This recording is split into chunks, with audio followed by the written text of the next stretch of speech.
Custom fixer na si Mark Taguba at dalawang iba pa hinatulang guilty sa importasyon ng iligal na droga. Kaugnay ito ng 6.4 billion pesos na halaga ng shabu na ipinuslit mula China at nadiskubre sa isang warehouse sa Valenzuela noong 2017. Ayon sa Manila Regional Trial Court Branch 46, malinaw na napatunayan ng prosekusyon na nakapagpasok ng droga sina Taguba, ang dami consignee na si Erin Tatad at ang negosyanteng si Kenneth Dong. Sinintensyahan sila ng habang buhay na pagkakakulong at pinagmumulta ng tig-kalahating milyong piso para sa paglabag sa Comprehensive Dangerous Drugs Act. Napatunayan din daw na may conspiracy o sabwatan ng tatlo para maipuslit ang iligal na droga sa bansa. Sinusubukan pa ng GMA Integrated News na makuha ang panig ng mga nahatulan.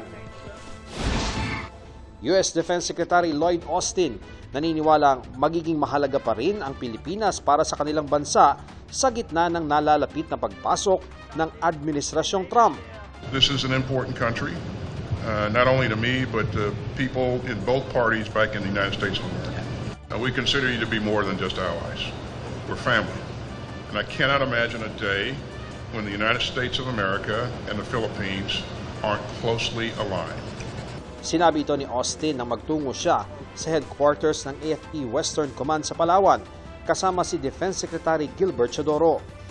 Ininspeksyon nila ang bagong T-12 Unmanned Surface Vessel o USV na binili ng Pilipinas sa Amerika. Tila drone ito pero imbes na sa ere ay sa dagat pinapaandar. Para sa GMA Integrated News, ako si Ian Cruz, ang inyong saksi. Mga kapuso, maging una sa saksi. Mag-subscribe sa GMA Integrated News sa YouTube para sa iba't ibang balita.